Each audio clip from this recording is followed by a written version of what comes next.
How's it going? Hey, Rushi. We just So, came from an guys, intense debate. as a PSA, nothing was staged here. Like, we decided to have this fireside chat 2 days ago, Yeah, things like yeah, this. So, yeah, we took it very lightweight. It's more like a podcast style, I would say, yeah. I talking think about general topics. no one likes structured talks anyway. It's boring. Even the panel that we just had. Oh, it's good. That was just me yelling about Ben and kind of agreeing with Ben at the same time. It was everything but not structured at all. Yeah, it was actually a great talk. So yeah, I took some notes this morning of topic that I would love to discuss with you. Yeah, of course. Let's start with a big topic: Ethereum 3.0. Wow, Wow. wow. Is Ethereum 3.0 or is Ethereum 2.1? I think it's the wrong direction, and I think people, maybe I don't know who's watching this or hearing this, but yeah, like I was just talking last time, like the 7 years thing is ridiculous, guys. If we're saying Ethereum needs 7 years to optimize L1 and eventually get there, in 7 years, I don't know what's gonna happen in crypto. Like, hopefully in 7 years, we're not talking about blockchains. Hopefully, we're not talking about L1s, L2s, and hopefully, we have applications. If we're saying L1s, L2s, talking about technical stuff in 7 years, we have failed as an industry. So this Ethereum 3.0 roadmap, I think there's a lot of dissenters. I think most people agree that's not the right framing, it's not the right steps. I think everyone on Twitter was really anti it, which is kind of representative of like the lack of direction that we've seen recently in Ethereum. Ethereum is the best group of collectives. Ethereum's strength is researchers is the best, TVL is great. It's been Lindy proof. It's been through Bear, it's been FTX, it's been through Luna, it's been through all these things while other chains have not survived it yet. That's what's good at. What it needs is structure. You need to say, okay, Ethereum success is on the L2s. We decided that for better or worse, you can argue it's extractive. I know, Mark, you disagree with this take, but you can argue whatever. The fact is, Base is live, Unichain is live, you have Aave Chain coming, you have great blue chip DeFi apps. The biggest issue now is that Ethereum should not focus on things like block times, things like that prove focus on L1 performance to compete with Solana. Ethereum will never beat Solana in terms of performance. And that'll beat Sweet. Yeah, What it can beat Solana and Sweet on is the community, the research groups, the liquidity between multiple L2s, the composability. That's the only shot. yeah. I have a different take. I saw the talk yesterday live. I think that the biggest issue that was done was creating all the hype around the talk. You know, that was like operation as usual. It's maintenance, Yep. maintenance mode, basically. I would say it's Yep. typical software management processes. It was hyped a lot, so people started to increase the expectation. And when they go there and like, look, without this new proposed roadmap, it would still have took 5 to 6 years. Yep. So no new news, no changes. But I believe that yesterday was very important from a political standpoint. Yep. Because basically, I see what happened yesterday more in a way to let new leader emerge Yep. in the Ethereum ecosystem. Which I think is good. It's You good. want multiple leaders.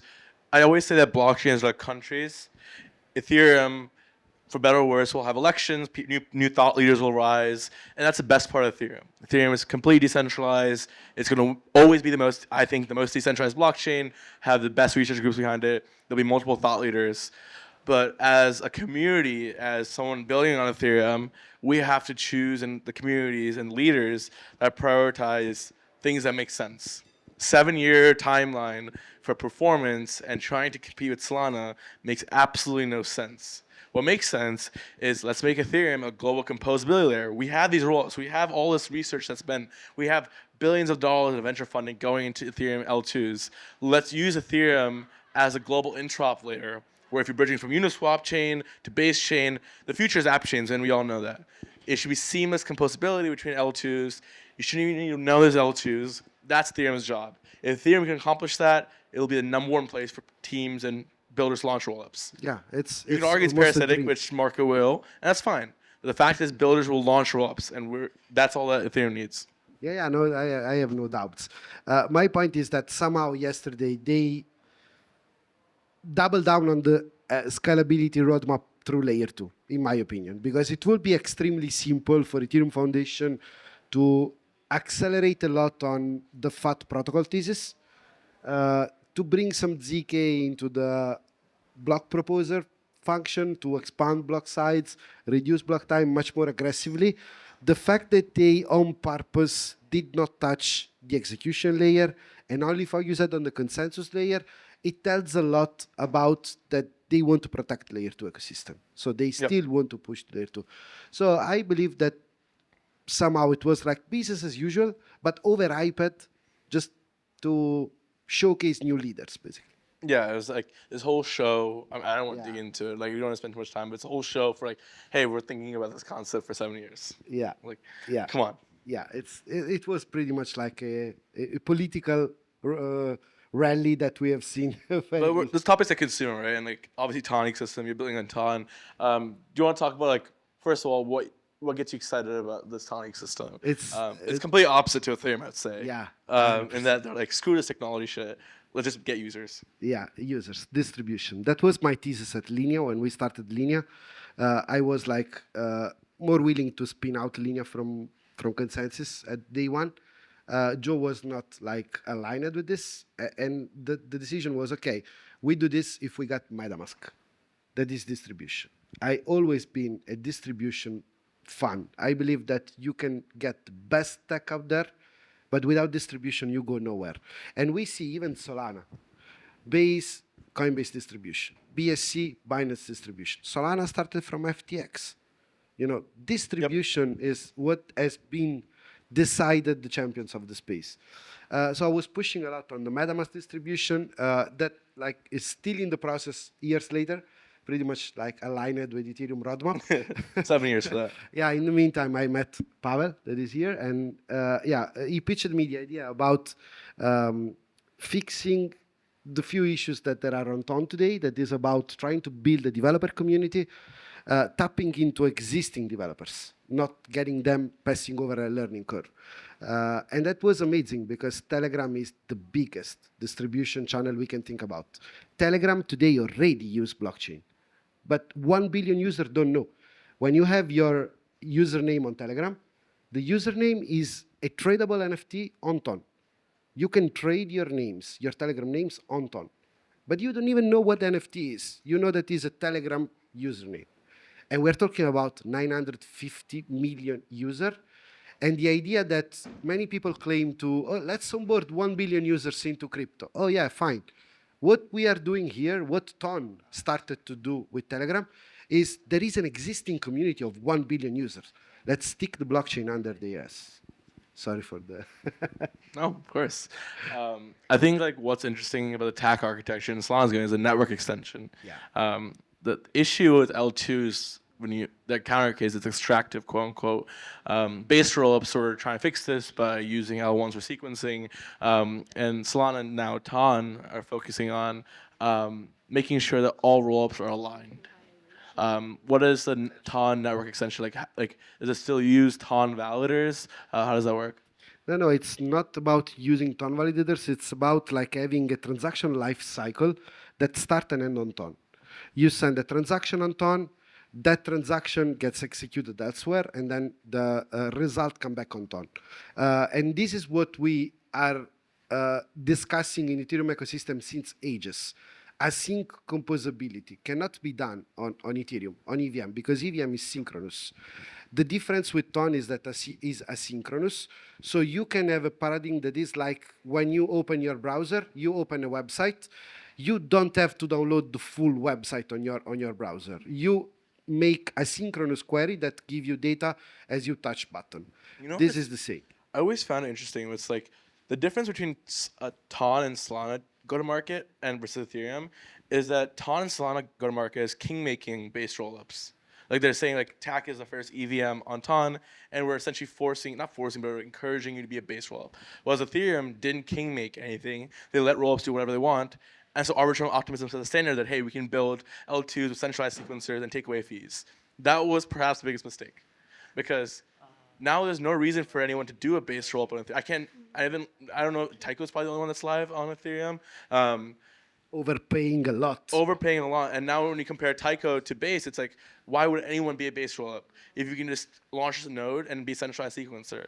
The mistake, I believe, that Ethereum as the ecosystem made was not king-making and forcing arbitrum and optimism to be base rollups. It's a culture thing. Because if they king make arbitrum optimism, force them to be base rollups, every rollup would be based, and we have solved composability by now. I fully agree with you. It's a culture. It's a culture reason, right? Because Ethereum is built on open innovation. Like for Ethereum, real people that married Ethereum culture, it brings much more value to have movement on Ethereum rather than having linear based that are EVM, because you are expanding the EVM, right? You are doing experiments, and if you are more successful, eventually Ethereum in the future will be moved. Yeah. You don't know. But I think one thing that if Ethereum could go back and make one decision, if the leaders of Ethereum back then said arbitrum optimism will only support you if you're base rollup. But what's the support that they got?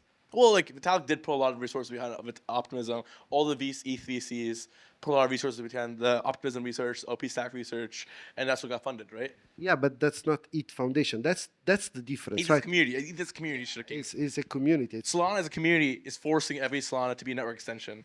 Ton as a community is forcing TAC to be a network extension. That's because we are more like centralized community. Ethereum, it's too much decentralized to be able to successfully do this. That was the main issue in my opinion. I agree with you. If all rollup would have waited at least to be at stage 2, I'm not saying based rollup, because based rollup, it's already like, it gives you composability, but brings a lot of worse user experience. But if all rollup would have waited at least to be at stage 2 with decentralized sequencing, with much more security and things like this, then the situation would have been completely different. But then you get into the case if that takes forever to happen. Yeah. So then if you want to wait for rollups to happen, arbitrum optimism wouldn't. It probably wouldn't have shipped. They probably ship now. Yeah. You'd have the first optimistic rollups go stage 2 now. Yeah.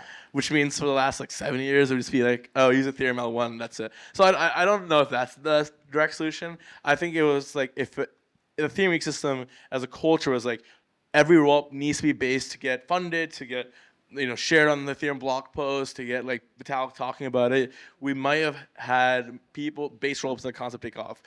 Right now, I don't believe in base rollups on Ethereum because there's no reason to. I can launch an OP stack rollup, make millions a month from sequencer fees, and no one's stopping me. And still get composability with other based rollup, with other OP rollup, Superchain. So Superchain's doing it. And then that maybe ties into your point, then is optimism making money instead of Ethereum could have made money?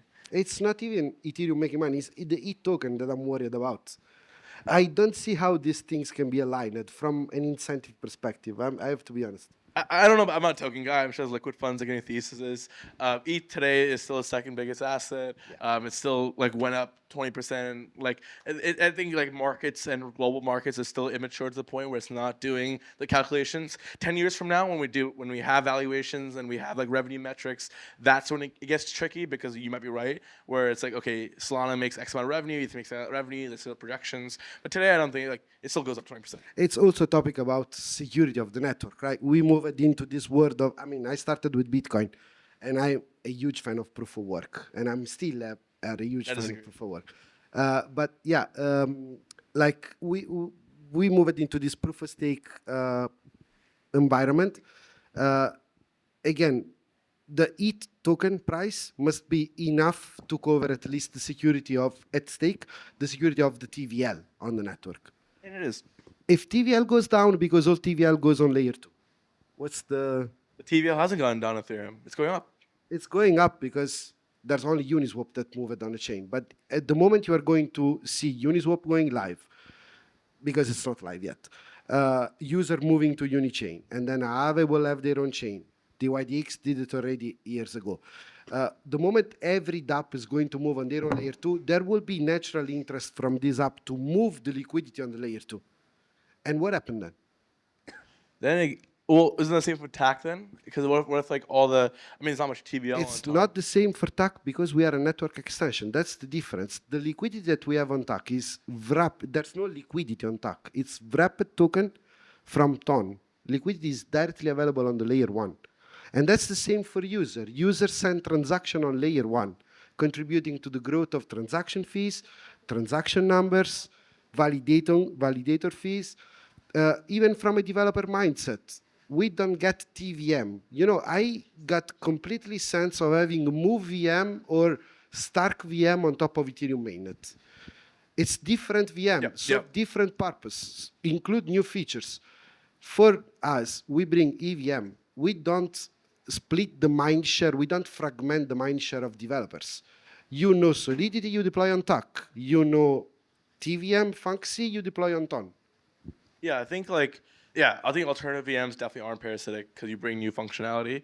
I think the counter case to L2's taking all the TVL is, for example, we have all these L2, BlackRock still minted on the L1, right? So the thesis here is like, if crypto sends to where we want and it becomes adoption, you'll have all these apps have their own chains and they'll have TVL, but institutions and liquidity will still exist in L1 because it's still the most decentralized Lindy proof. If BlackRock wants to deploy an ETF, they'll still use Ethereum. They'll still deploy Ethereum on L1 because it's been there. This is in the next 2 years. And what if BlackRock decide to run their own rollup to deploy the ETF? Like there's no limit to the I think they will. I think they'll do forward both. thinking. Yeah. I think just like you'll have multiple different departments or branches of banks. You'll have BlackRock hopefully launch their own chain, but they'll still have a major deployment on Ethereum. Maybe you'll lose some TVL to L2s. I don't know. But the thesis and the bet that Ethereum is making is that Ethereum, even the bear markets and the bull markets, will always be the same. It's just a global compute settlement layer. And I think the main thing that's taken away is like in the bull market, TVL goes everywhere. On L2s, you have thousands of L2s. What it gets tested is the bear market, because in bear market, everyone loses TVL. Every chain dies. You run out of funding. Ethereum's still stuck. So I don't think that we have enough data to compute this. I just think about three bull and bear cycles. Ethereum's always no, been around. no. I'm talking about something else. We still didn't get a full cycle for full layer 2 in production. Okay.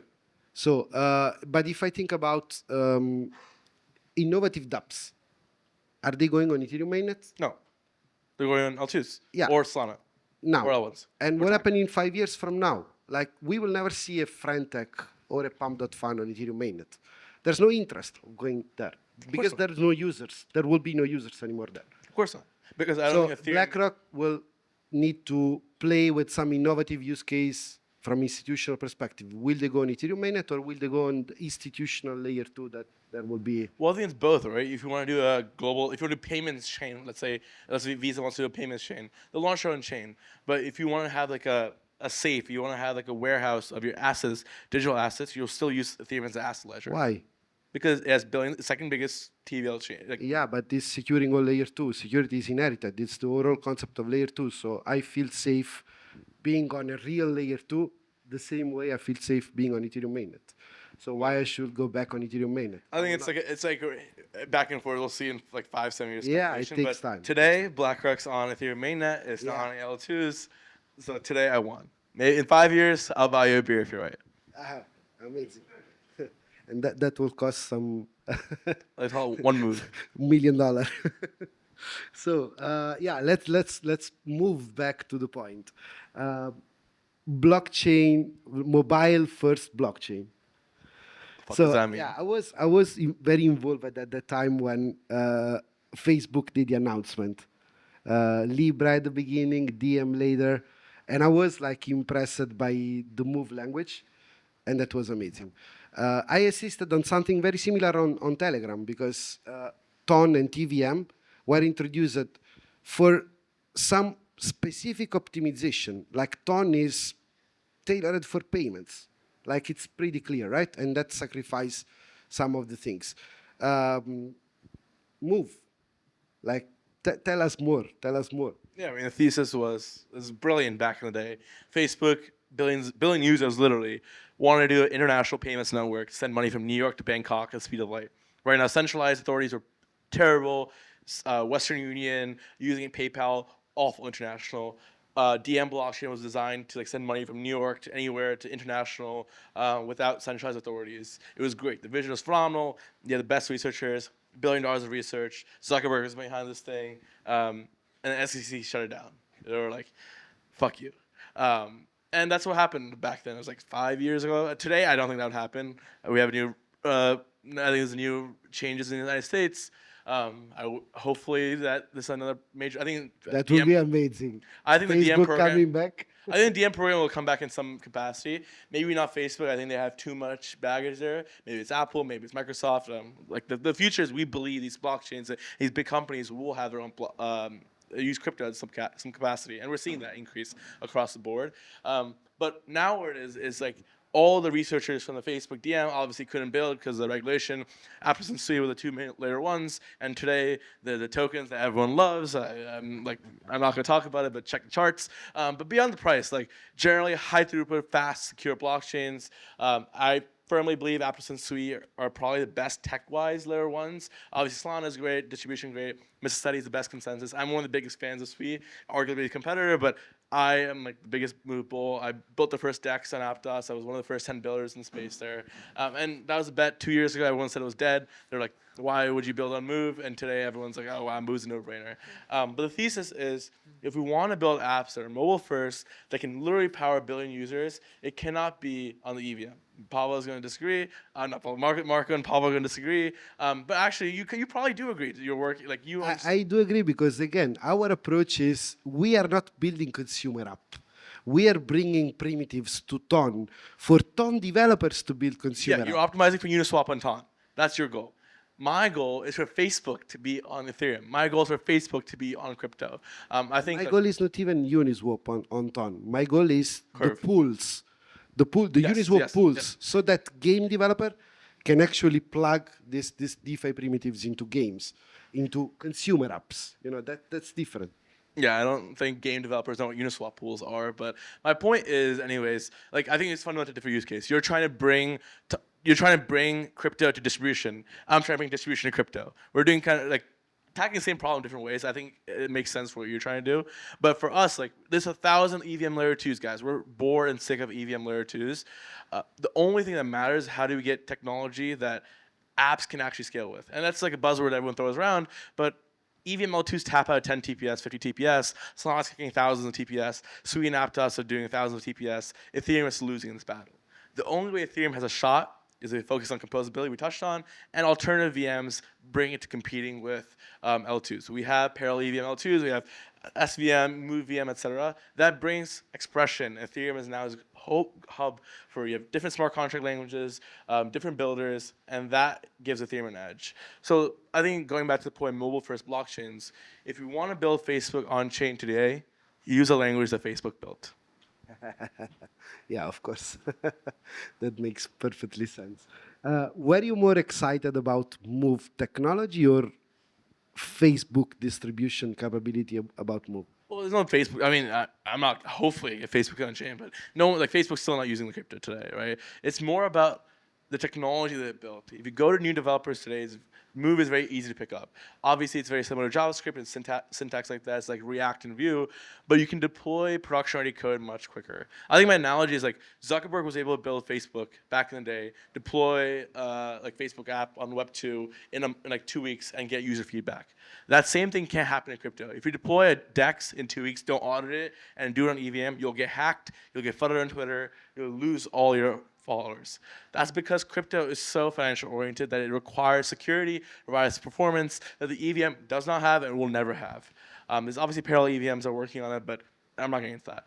Point is, Move is the best environment today where if you're a developer, you can learn new language and go to market in weeks, not months, not years. I think what I'm particularly sick of is this whole concept of let's wait 6 months, let's do this on the roadmap, and eventually get users in 3 years. Guys, what the fuck are we doing? We need users now. We need the apps now. You need to build an app, get production right now. You can't do that in Ethereum. You can do that in Solana right now, which is why every good app and the apps and things that we're using is building on SVM. That's the truth. They're not building on Ethereum. They have base, there's apps on base because they get Coinbase distribution. That's a different beast.